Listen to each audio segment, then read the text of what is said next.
اعوذ باللہ من الشیطان الرجیم بسم اللہ الرحمن الرحیم۔ السلام علیکم ورحمۃ اللہ وبرکاتہ۔ الحرم آن لائن قرآن اکیڈمی کی طرف سے خوش آمدید۔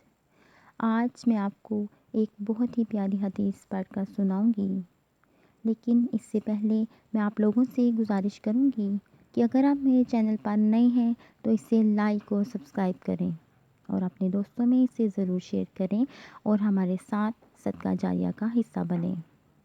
تو چلتے ہیں آج کی حدیث کی طرف۔ سیدہ عائشہ رضی اللہ تعالیٰ عنہ سے روایت ہے کہ رسول اللہ صلی اللہ علیہ وآلہ وسلم نے فرمایا، اور جو شخص قرآن کو اٹک اٹک کر پڑھتا ہے اور قرآن کو پڑھنے میں اس کو جو مشقت ہوتی ہے تو اس کے لیے دگنا اجر ہے۔ سبحان اللہ۔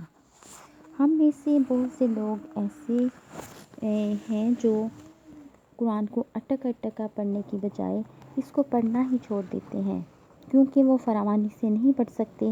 حالانکہ اس حدیث کے مطابق ایسے لوگ جو قرآن کو اٹک اٹک کر پڑھتے ہیں ان کے لیے تو دگنا ثواب ہے۔